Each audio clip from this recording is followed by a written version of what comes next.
আসসালামু আলাইকুম। চলে আসলাম নতুন আরেকটা লং ভিডিও নিয়ে। আজকে কি দিয়ে খেলাম সেটাই আজকে আপনাদের সাথে শেয়ার করব। তো ১ম এ নিয়েছি হচ্ছে আলুর ভর্তা। আলু ভর্তা সিদ্ধ করে হাতে মেখে পেঁয়াজ দিয়ে শুকনা মরিচ দিয়ে মেখে হাতে মেখে বানাইছে। আর আমার কাছে আলুর এই শুকনা ভর্তাটা মানে তেল ছাড়া ভর্তাটা অনেক বেশি ভালো লাগে। তো আজকে আলুর ভর্তা ২ রকম করে বানাইছে। একটা তেল ছাড়া আরেকটা তেলে ভাজছে। যেমন এই ভর্তাটা এটা আলু হাতে মেখে বানিয়ে তারপরে চুলার মধ্যে তেলের মধ্যে ভাজছে। এই ভর্তাটা মোটামুটি ভালোই লাগে। তবে আমার কাছে তেল ছাড়া হাতে মাখা ভর্তাটা বেশি ভালো লাগে। তো আমি ১ম এ গরম ভাত দিয়ে আলুর ভর্তা দিয়ে অনেক মজা করে খেলাম। আর আমার ভিডিওগুলো আপনাদের কাছে কেমন লাগে অবশ্যই কিন্তু কমেন্টে জানাবেন। আমি কিন্তু সবার কমেন্ট পড়ি, সবার কমেন্টে রিপ্লাই দেওয়ার চেষ্টা করি।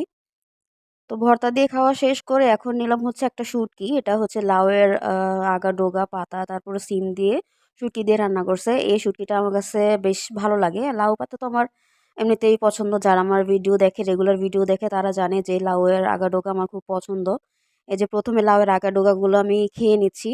তারপর শুটকি দিয়ে গরম ভাত দিয়ে এখন খাবো। আমাদের বাসায় লাউয়ের পাতা, বাগডোগা সবসময় বেশিরভাগই ভাজি করা হয়। তো আজকে একটু ভিন্নভাবে করল শুটকি দিয়ে। তো ভালো লাগতেছিল আ খেতে।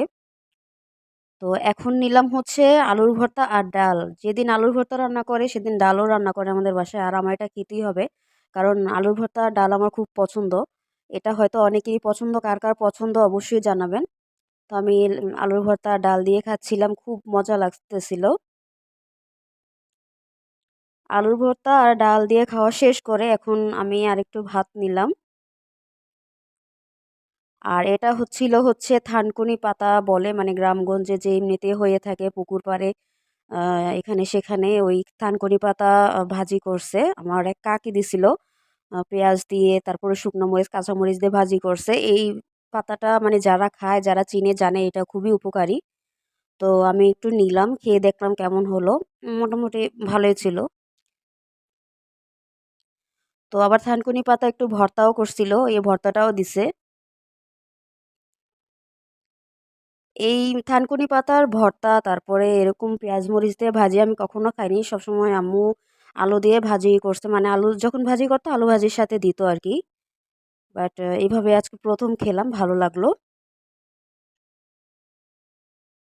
তারপর ভাত নিলাম। এখন নিলাম হচ্ছে শীতকালীন একটা খুব মজার সবজি বাঁধাকপি। বাঁধাকপি ভাজি আমার কাছে খুব ভালো লাগে। আমার আম্মু অনেক মজা করে রান্না করে একদম মুরগির ডিম দিছে। মুরগির ডিম দিয়ে খুব মজা করে রান্না করে।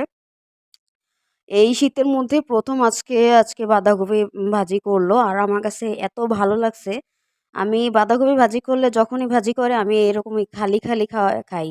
এই যে আমার কাছে খুব ভালো লাগে। আমি তো মাঝে রুটি দিয়েও খাই।